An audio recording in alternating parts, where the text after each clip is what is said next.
سعيدة. انت اليوم عايش حياتك طبيعي، بتفيق الصبح، بتروح على شغلك، بترجع على بيتك، بتنام، بتفيق وإلى ما هنالك.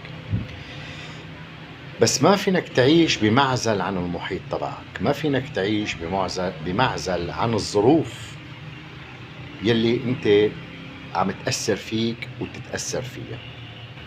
عم نحاول نعيش حياتنا بشكل طبيعي، وبدك تتدارك الأمر وبدك تتجاوز الأمر. في كتير منغصات، وفي كتير إرهاصات، وفي كتير سلبيات نسمعها ونشوفها. في شغلات منطنش عليها، وفي شغلات منحاول ما بنقدر نطنشها، ما بنقدر. في شغلات بتخاطب ضميرك، بتخاطب إنسانيتك، بتخاطب عواطفك، بتخاطب كيانك، ما فينك تتجاوزها يا أخي.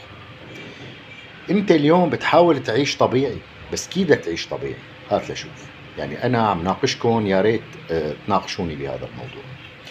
طبعا لازم تتجاوزها، نحن متفقين على هذا الموضوع، ولازم تتكيف، ولازم تعرف كيف تشق طريقك وتبني حياتك وتمشي إلى ما هنالك. طب هالظروف يلي المحيطة فيك وهالمؤثرات يلي عم تشوفها، مؤثرات كلياتها سلبية، طاقات سلبية. في شيء سلبي كتير وفي شيء إيجابي طبعا، بس ولكن الشيء اللي بيخاطب ضميرك هذا كيف بدك تتعامل معه؟ بتقدر تلغي ضميرك وتمشي مثلا؟ تقدر تلغي إنسانيتك وتتجاهل؟ ناقشوني فيها والله بعد سنة، وشفناكم بخير.